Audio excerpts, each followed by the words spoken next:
الحمد لله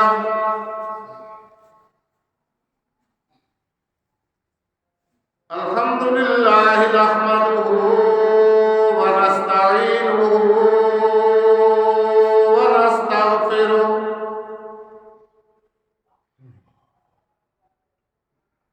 ونؤمن به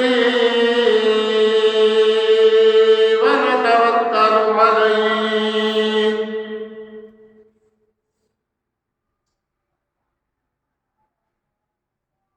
ونعوذ بالله من شرور أنفسنا ومن سيئات أعمالنا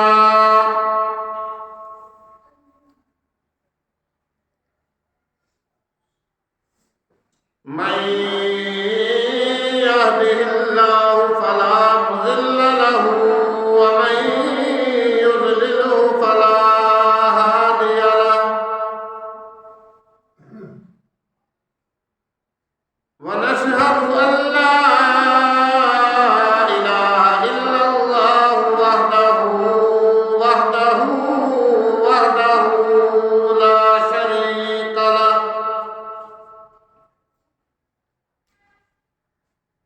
وحده لا شريك له ولا ضد له ولا ند له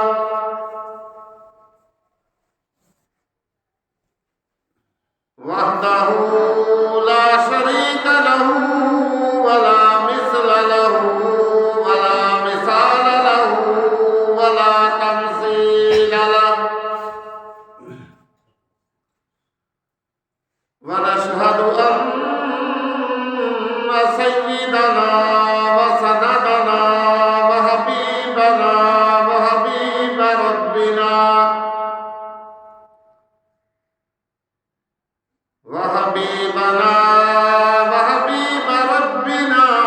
وطبيبنا وطبيب قلوبنا ومولانا محمد ومولانا ومرشدنا وهادينا محمدا عبده ورسوله أرسله الله إلى كافة للناس بشيرا ونذيرا وداعيا إلى الله بإذنه وسراجا منيرا يا أيها النبي إنا أرسلناك شاهدا ومبشرا ونذيرا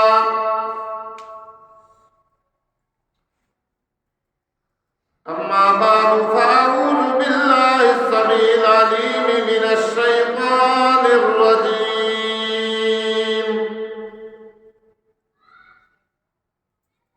بسم الله الرحمن الرحيم لقد كان لكم في رسول الله أسوة حسنة وقال النبي صلى الله عليه وسلم بعثت لأتمم مكارم الأخلاق أو كما قال عليه الصلاة والسلام صدق الله مولانا العظيم وبلغنا رسوله النبي الكريم ونحن على ذلك من الشاهدين والشاكرين والحمد لله رب العالمين ربنا تقبل منا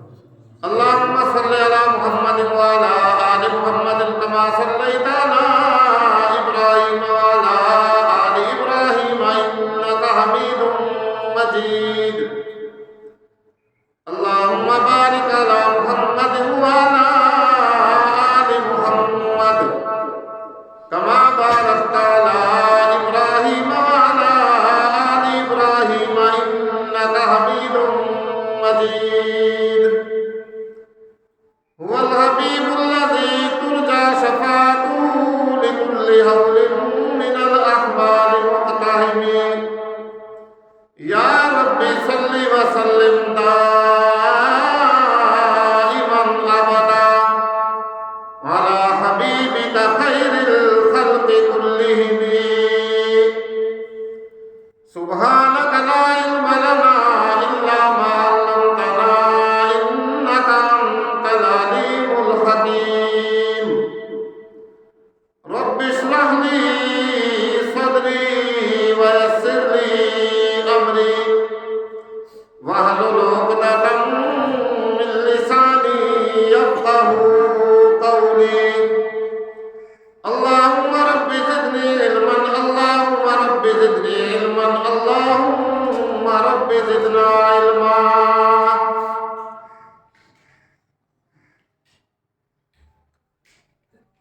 محترم و مکرم معزز سامعین کرام، انتہائی واجب الاحترام بزرگوں، دوستوں، عزیز طلباء کرام،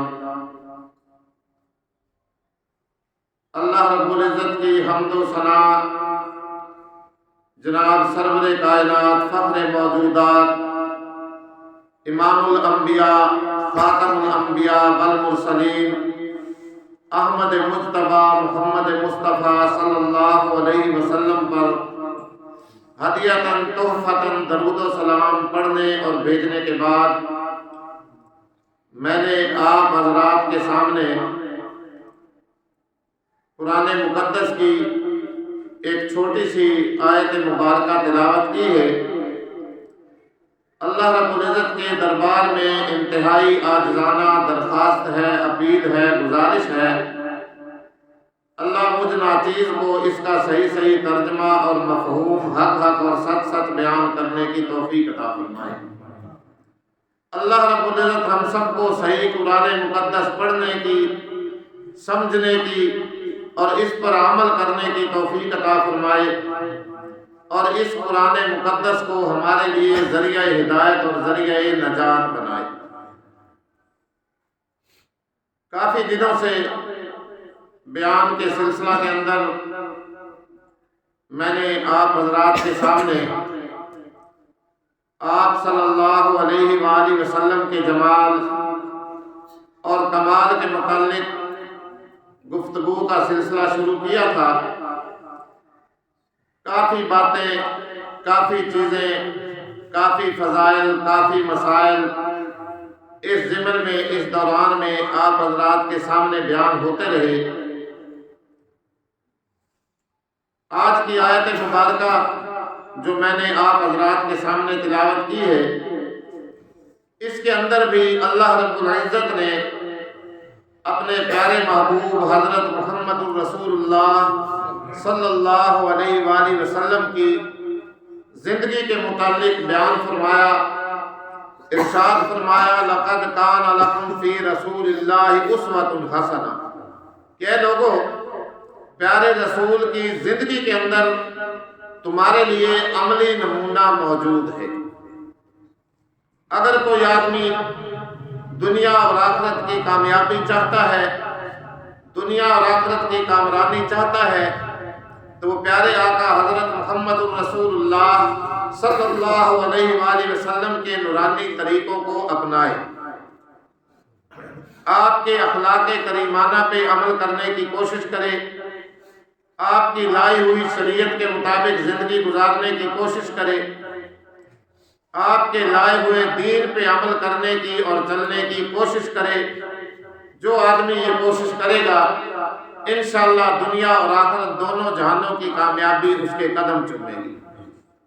اور اگر ہم بھائی اللہ کے نبی کے طریقوں کو یوں ہی پامال کرتے رہے، اللہ کے نبی کے لائے ہوئے دین کے خلاف زندگی گزارتے رہے، لائے ہوئے طریقوں کے خلاف زندگی گزارتے رہے، تو پھر دنیا اور آخرت کے اندر تباہی اور بربادی جو ہے وہ ہمارا مقدر بنے گی۔ تو اللہ کے نبی صلی اللہ علیہ وآلہ وسلم نے حدیث پاک کے اندر اپنے آنے کا جو مقصد بیان فرمایا وہ یہ ہے، بُعِثْتُ لِأُتَمِّمَ مَكَارِمَ الْأَخْلَاقِ، کہ اے لوگوں مجھے کیوں بھیجا گیا، مجھے کیوں مبعوث کیا گیا، مجھے کیوں نبی بنا کر کے بھیجا گیا؟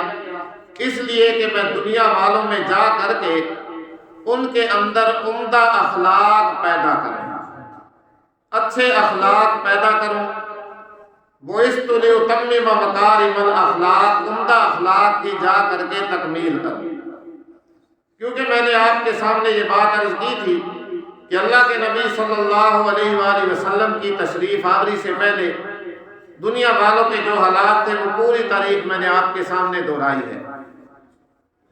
جہالت کا دور دورہ، کفر و شرک کے گھٹا ٹوپ اندھیرے چھائے ہوئے ہیں، بدماشی عام ہے، فحاشی عام ہے، بد اخلاقی کوٹ کوٹ کے بھری ہوئی ہے، کوئی ان کا لیڈر نہیں ہے، کوئی ان کو سمجھانے والا نہیں ہے، عورتوں کی منڈیاں لگائی جاتی ہیں، عورتوں کے ساتھ ظلم و تشدد کیا جاتا ہے، بچیوں کو زندہ درگور زمین میں دفن کر دیا جاتا ہے، وغیرہ وغیرہ۔ وہ لوگ انتہائی کفر و شرک اور بد اخلاقی کی ذلت کی پستی میں ڈوبے ہوئے تھے۔ تو اللہ کے نبی صلی اللہ علیہ وآلہ وسلم کی تشریف آوری ہوئی، اور یہ بھی آپ کو پتہ ہونا چاہیے کہ جس قوم میں سے علم نکل جائے، تعلیم نکل کر کے جہالت آ جائے، وہ قوم دنیا کے اندر کبھی بھی پنپ نہیں سکتی اور ترقی نہیں کر سکتی۔ اسی طرح وہ قوم جن کے اندر سے اچھے اخلاق ختم ہو جائیں، اچھے اخلاق نکل کر کے بد اخلاقی آ جائے، وہ قوم بھی دنیا کے اندر کبھی بھی ترقی نہیں کر سکتی اور پنپ نہیں کر سکتی، نہیں ہو سکتی، پنپ نہیں سکتی۔ اسی لیے اللہ کے نبی صلی اللہ علیہ وسلم نے حدیث میں اپنے آنے کی دو غرض و غایت بیان فرمائی کہ میرا مقصد کیا ہے، مجھے اللہ نے نبی بنا کے کیوں بھیجا ہے۔ ایک تو انما بعثت معلما، میں تعلیم دینے والا بنا کر کے بھیجا گیا ہوں تاکہ میں دنیا والوں کو جا کر کے قرآن و احادیث کی دین کی تعلیم دوں، اور بعثت لأتمم مکارم الاخلاق، اور دوسری وجہ یہ ہے کہ میں جا کر کے ان کی بد اخلاقی دور کر کے اچھے اخلاق اور عمدہ اخلاق ان کے اندر کیا کروں، پیدا کروں۔ اور یہی جو چیزیں دنیا کے اندر پپنے کا اور ترقی کا سبب بنتی ہیں، ایک تعلیم اور دوسرے اچھے اخلاق۔ اللہ تعالی ہمارے اندر یہ دونوں چیزیں پیدا فرمائے، دینی تعلیم حاصل کرنے کی توفیق بھی عطا فرمائے اور اپنے اندر اچھے اخلاق پیدا کرنے کی توفیق بھی عطا فرمائے۔ آخر کیا وجہ تھی؟ عرب کے بدو، عرب کی اجڑ قوم، لوگ ان کے ساتھ مذاق کرتے، کوئی کہتا مینگنیوں میں کھیلنے والے، کوئی کہتا گوبر میں بسیرا کرنے والے، کبھی کسی نے آ کر کے ان پہ حملہ کیا، کبھی کسی نے آ کر کے ان پہ حملہ کیا۔ رات دن ذلت جو تھی ان کا مقدر بنی ہوئی تھی۔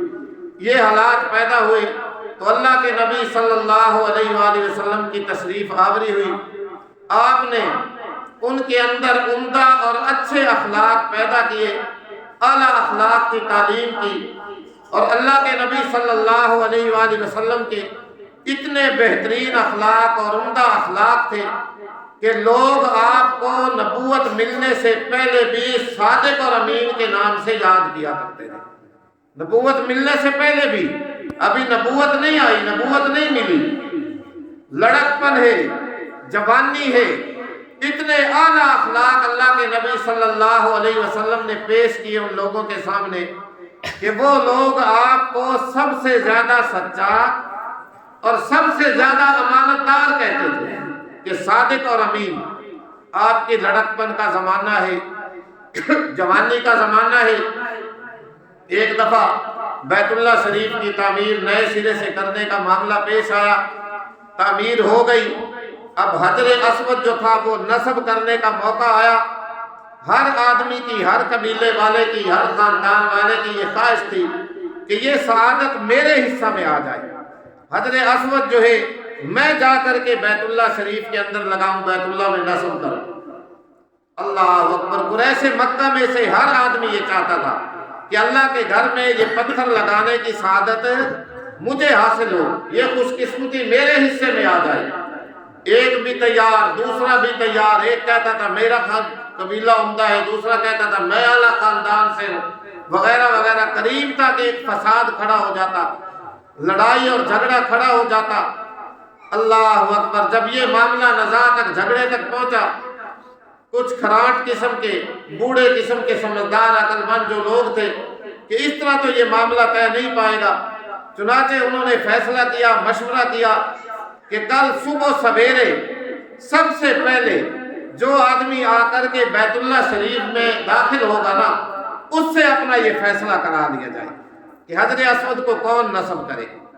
بہرحال بات اس بات پہ ٹل گئی. رات گزاری اور صبح سویرے جو تھے لوگ بیت اللہ کے قریب پہنچے. دیکھتے ہی اللہ کے نبی صلی اللہ علیہ وآلہ وسلم وہاں موجود ہے. سب سے پہلے تشریف لے آئی. سارے لوگ قریش مکہ بول اٹھے اور کہنے لگے وہ آ گئے صادق اور امین، وہ آ گئے صادق اور امین، لہذا اس سے اپنا فیصلہ کرائیے. قربان جاؤں اللہ کے نبی صلی اللہ علیہ وسلم کی حکمت عملی پہ. آپ علیہ السلام نے ان سے معاملہ پوچھا. اس کے بعد اپنی چادر مبارک نیچے بچھائی اور خود حجر اسود اٹھا کر کے اس چادر کے اندر رکھا اور ہر قبیلے کے سردار کو، خاندان کے سردار کو فرمایا آؤ بھائی سب مل جل کر کے اس چادر کے پلو پکڑ کر کے اور بیت اللہ تک اس کو اٹھا کے لے جاؤ. اللہ اکبر. سب خوش تھے. چنانچہ سب نے مل کے حصہ لیا، چادر پکڑی اور اٹھا کر کے جو ہے بیت اللہ کے قریب لے گئے. اور پھر اللہ کے نبی نے اپنے ہاتھ مبارک سے اٹھا کر کے اس کو وہاں تک لگا دیا. تو اس میں شامل ہونے کی سب کو سعادت حاصل ہو گئی. اور اللہ کے نبی کے اس عمدہ اخلاق سے ایک بہت بڑا جھگڑے کا معاملہ جو تھا وہ کیا ہو گیا؟ ٹل گیا. بہرحال آپ کے اخلاق کی گواہی. اللہ اکبر. سب سے پہلے آپ کی عمر مبارک 25 سال ہے. سیدہ خدیجہ الکبریٰ رضی اللہ تعالی عنہ کی عمر مبارک 40 سال ہے. 25 سال کی عمر میں نکاح مبارک ہو گیا. اللہ کے نبی یوں پروان چڑھتے چلے گئے. بلاخر جب آپ کی عمر مبارک 40 سال ہوئی، میں بیوی کی گواہی کے بارے میں آپ کو بتاتا ہوں کہ سب سے پہلے آپ کے عمدہ اخلاق کی، اچھے اخلاق کی گواہی کس نے دی؟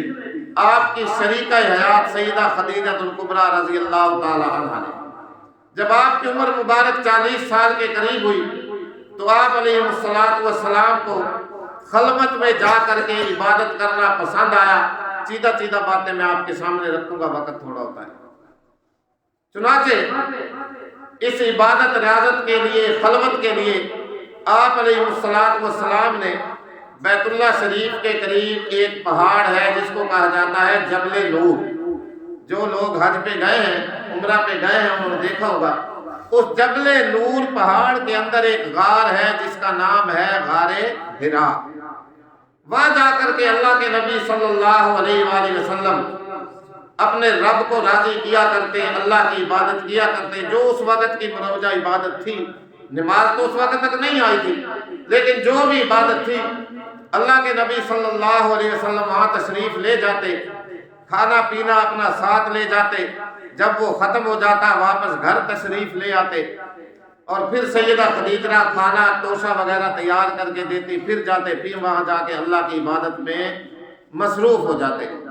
چنانچہ دن گزرتے رہے حتیٰ کہ آپ کی عمر مبارک جب 40 سال ہوئی، 41ویں سال کا پہلا دن، اللہ اکبر، سیدنا جبرائیل علیہ السلام اللہ کے نبی صلی اللہ علیہ وآلہ وسلم کے پاس تشریف لائے.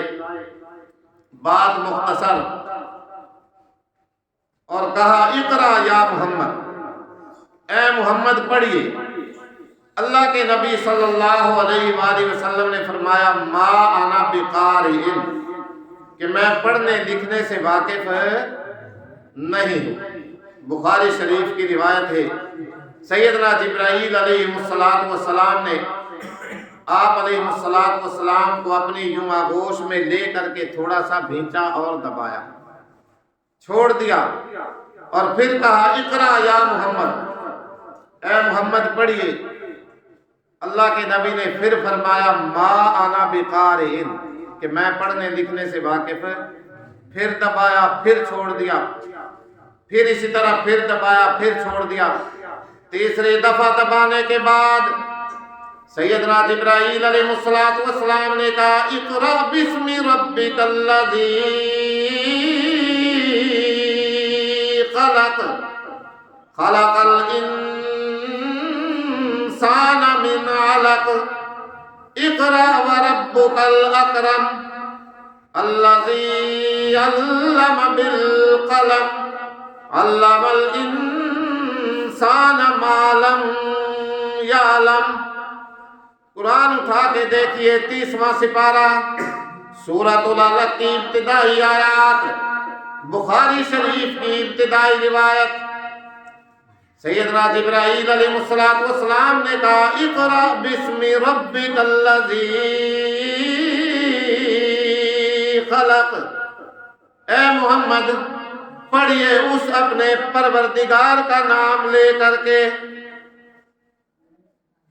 اللہ کی امداد، اللہ کی نصرت آپ کے سامنے حال ہوگی، اس پروردگار کا، پالنہار کا، رب کا نام لے کر کے پڑھیے۔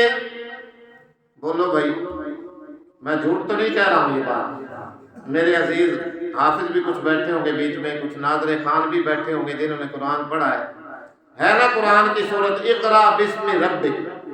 چلو زیادہ ترجمہ تو آپ نہیں جانتے ہوں گے، رب کا نام آ رہا ہے۔ اس امت کے لیے سب سے پہلی تعلیم جو دنیا کے اندر آئی وہ کیا تھی؟ جس میں بولو اللہ کا نام پہلے دیا ہے جی، یا الف انار آیا تھا، یا اے فار ایپل آئی تھی پہلے، ڈی فار ڈال، بی فار بال، یہ تعلیم پہلے آئی تھی یا یہ آئی تھی کہ جس میں رب کا نام، رب کا تعارف پہلے کرایا گیا؟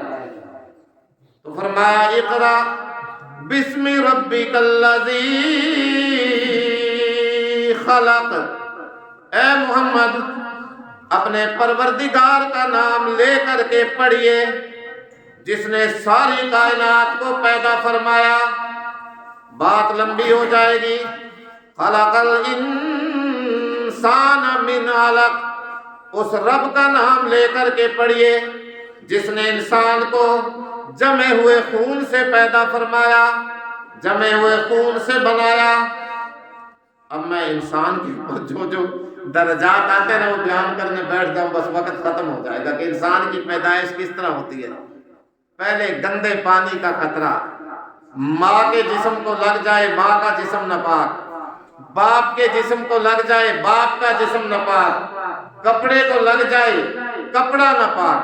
کبھی غور کیا انسان نے اپنی پیدائش پہ کہ میری پیدائش کیسے ہوئی ہے، میں نے جنم کس طرح لیا ہے، میں پیدا کس طرح ہوا ہوں؟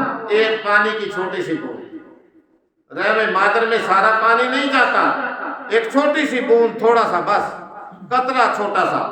اللہ کی قدرت دیکھیے، دنیا کا کوئی انجینئر، کوئی فلاسفر، کوئی بڑے سے بڑا مصور پانی پہ نقش و نگار نہیں بنا سکتا، لیکن اللہ کی قدرت دیکھیے، اس نے پانی سے اس انسان کو پیدا کر کے دکھلایا، پانی سے۔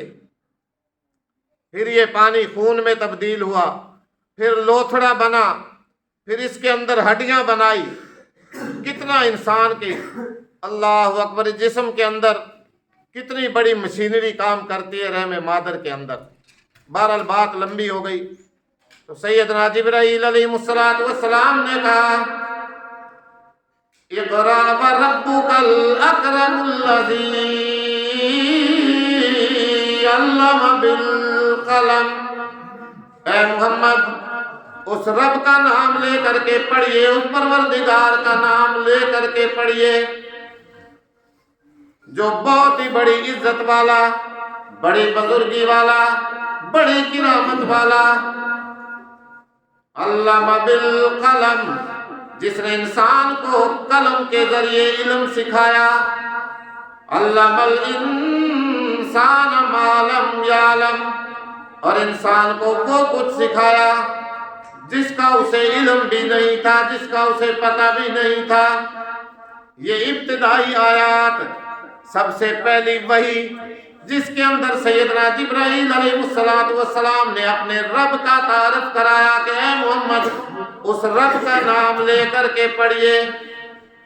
میں یہ نہیں کہتا کہ کل سے بس سارے بچوں کو سکول سے آپ نے چھڑا لینا ہے، نہیں بھائی، وہ بھی تعلیم ضروری ہے، لیکن اصل تعلیم اس امت کے لیے جو آئی ہے وہ یہ قرآن و احادیث کی تعلیم ہے، جس کے اندر رب کا تعارف سب سے پہلے کرایا گیا، سب سے پہلے یہ تعلیم ہے۔ وہ بھی تعلیم ٹھیک ہے، وہ بھی آپ پڑھائیں بچوں کو، لیکن قرآن کو مقدم رکھیں، قرآن کو پہلے رکھیں۔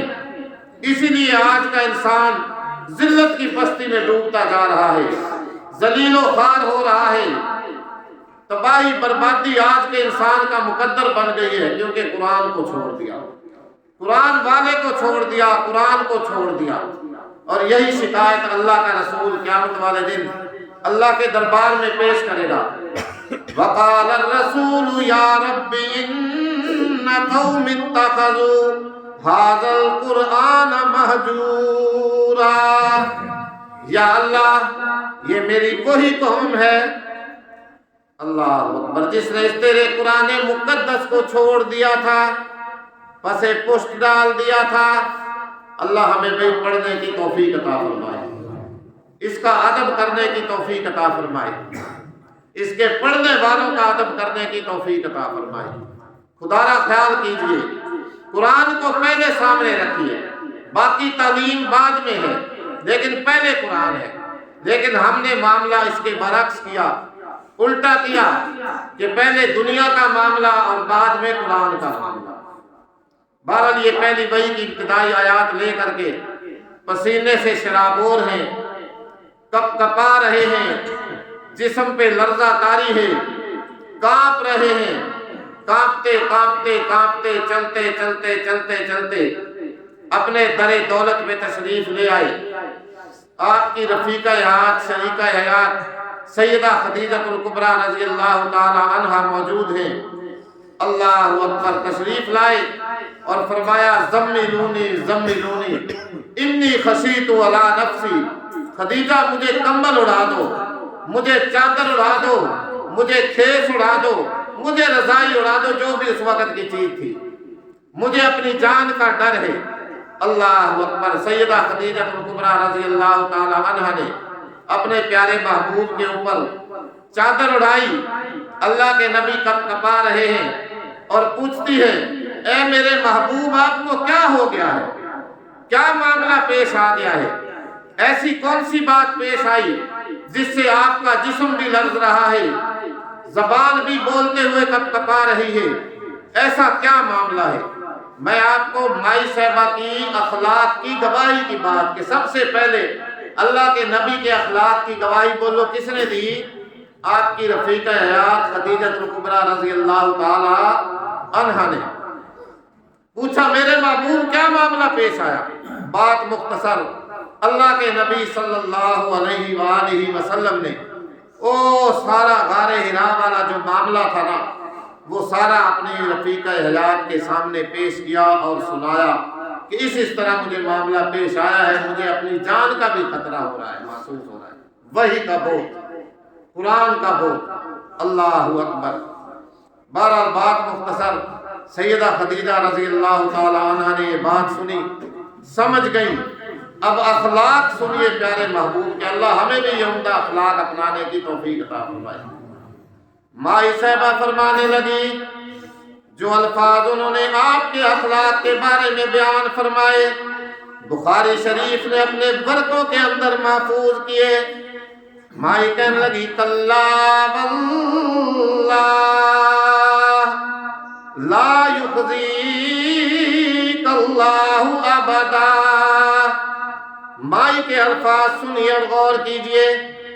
کہنے لگی کلا، ہرگز نہیں، ہرگز نہیں، واللہ لا یخزیک اللہ ابدا، میرے محبوب مجھے اللہ کی قسم، اللہ اکبر، میرے محبوب مجھے اللہ کی قسم، لا یخزیک اللہ ابدا، اللہ آپ کو کبھی بھی اکیلا نہیں چھوڑے گا، اللہ آپ کو کبھی بھی پریشان نہیں ہونے دے گا، اللہ آپ کو کبھی بھی گھبرانے نہیں دے گا۔ مائی کی تسلی، اور پھر آگے اللہ کے نبی کے اخلاق فرمانے لگی انک لتصل الرحم وتعمل الکل وتکسب المعدوم وتقرئ الضیف وتعین علی نوائب الحق، اے میرے محبوب اللہ آپ کو کبھی بھی پریشان نہیں ہونے دے گا، کیوں؟ اس لیے انک لتصل الرحم، بے شک آپ صلہ رحمی کرنے والے، کیا کرنے والے بھائی؟ صلہ رحمی۔ اللہ اکبر، اللہ ہمیں توفیق دے صلہ رحمی کرنے کی۔ اللہ اکبر، کبھی تو بھائی بھائی کا دارو ہوا کرتا تھا نا، پچھلے دنوں میں ایک مجلس میں کہہ رہا تھا، ساتھی ہنس بھی پڑے، کہنا استاد جی ٹھیک آتے پہ ہو، کبھی تو بھائی بھائی کا دارو دوا ہوا کرتا تھا، میں نے کہا آج بھائی کا مارو ہے، بھائی کا مارو ہے، 1 انچ زمین کے پیچھے بھائی کو قتل کر رہا ہے، 1 فٹ زمین کے پیچھے بھائی کو مار رہا ہے، خون بہا رہا ہے۔ چلو جی، تو مائی صاحبہ فرمانے لگی انک لتصل الرحم، بے شک آپ صلہ رحمی کرنے والے، وتحمل الکل، لوگوں کا بوجھ اٹھانے والے بوجھ، وتکسب المعدوم، نادار کمزور لوگوں کو، مفلس لوگوں کو، غریب لوگوں کو کمائی کر کے دینے والے۔ میری گل دی سمجھ آندی بھی پئی ہے نہیں؟ یعنی سر دے چسکے بیٹھے ہو بس سارے، یہ پلے بن کے لے گیا کرو گھر کرنا، عمل کیتا کرو انہاں گلاں دے اوتے، اللہ بھائی عمل کی توفیق عطا فرمائے۔ سنہری الفاظ سے لکھنے کے قابل ہے مائی کے یہ الفاظ، ایمانداری والی بات ہے، اے میرے محبوب اللہ آپ کو کبھی بھی پریشان نہیں ہونے دے گا، کیونکہ آپ صلہ رحمی کرنے والے، لوگوں کا بوجھ اٹھانے والے، غریب کمزور لوگوں کو کمائی کر کے دینے والے، اور صفت اخلاق بیان فرمائے وَتُقْرِئُ الضَّيْفَ، مہمانوں کی مہمان نوازی کرنے والے، کیا کرنے والے بھائی؟ مہمانوں کی مہمان نوازی کرنے والے۔ وقت آپ کا زیادہ ہو گیا، میں تفصیل میں نہیں جاؤں گا، اور بات بیان فرمائی وَتُعِينُ عَلَى نَوَائِبِ الْحَقِّ، اور پے در پے آنے والی مصیبتوں پہ لوگوں کی امداد کرنے والے۔ اے میرے محبوب، جس شخص کے اندر، جس انسان کے اندر یہ صفات موجود ہو، اللہ اس کو کبھی بھی رسوا نہیں کیا کرتا۔ لہذا میں اللہ کی قسم اٹھا کے کہتی ہوں، آپ کے اندر یہ سارے اخلاق موجود، ساری صفات موجود، لہذا اللہ آپ کو کبھی بھی اکیلا نہیں چھوڑے گا۔ اللہ بھائی عمل کی توفیق عطا فرمائے۔ یہاں سے انشاءاللہ اکیلے جمعہ پہ آ کے چلیں گے۔ واخر دعوانا الحمدللہ رب العالمین، سبحان اللہ۔